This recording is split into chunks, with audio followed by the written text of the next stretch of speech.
We are in 2021, first centenary of the death of Don Paulo Albera, Don Bosco's second successor.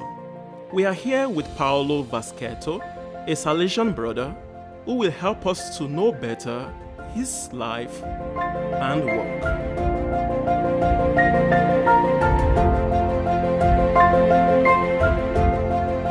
We know that Don Albera was one of Don Bosco's young stars and a friend of Michael Magoni.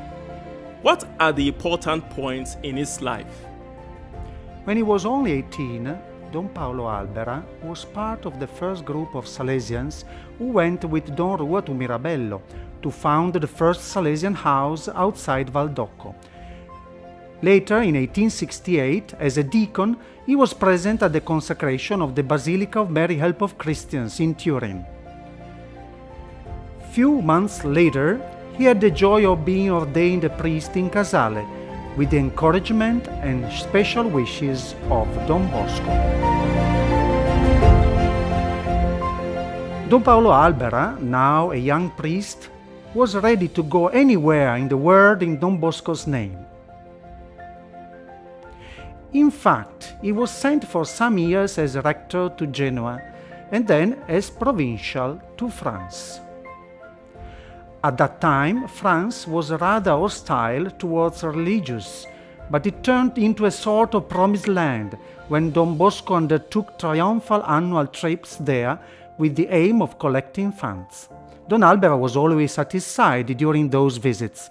When Don Bosco could no longer visit France, Albera himself would go to Valdocco to see him and accompany him during his illness.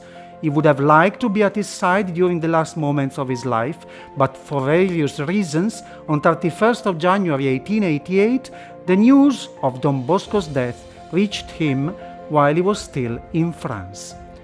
It was a hard blow for him, but he was not discouraged, trying to preserve the memory of Don Bosco by the faithful imitation of his human, moral, and religious virtues.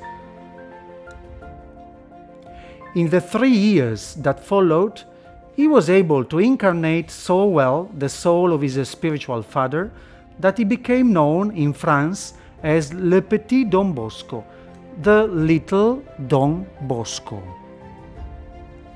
It must have been difficult to be without Don Bosco.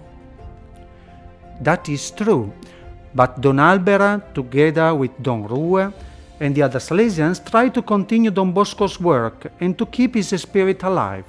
In 1892, after finishing his term as provincial in France, he was called to Valdocco to become the spiritual director of the congregation, what we today call the Counselor for Formation. Albera made many visits to formation houses around the world, learned new languages, and invited the Salesians to maintain a strong spirituality and a life of intense prayer and sacrifice for the good of the young.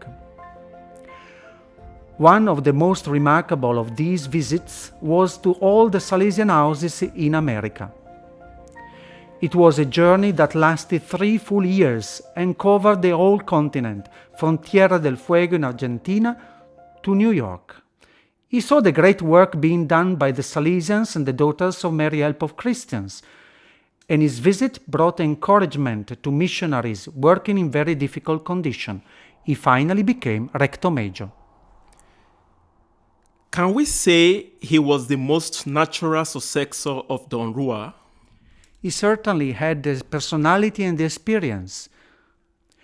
He also enjoyed the esteem of church and civil authorities at a moment when the Salesian work was expanding.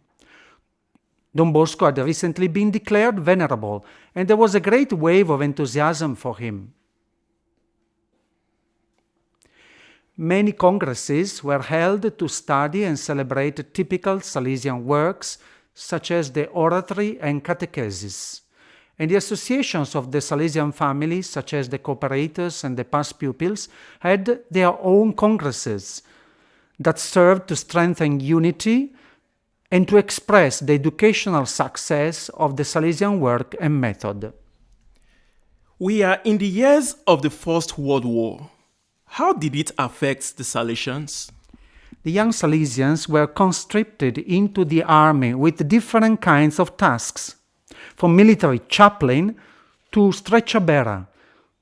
But there were also some who had to take up the gun. They found themselves in very difficult situations, and many wrote letters to Don Albera, seeking consolation and asking for prayers.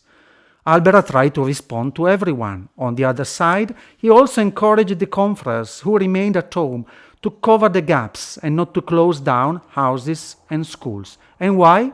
Because he had the good of the boys at heart and could not abandon them. And so, even in the midst of the war, he opened orphanages and then oratories. Orphanages were a real need for the many victims of the conflict. The Salesians and the Daughters of Mary Help of Christians, in fact, opened houses for orphans not only in Italy, but also in many other countries. The oratories, on the other hand, provided educational opportunities for young people who would otherwise have been at risk.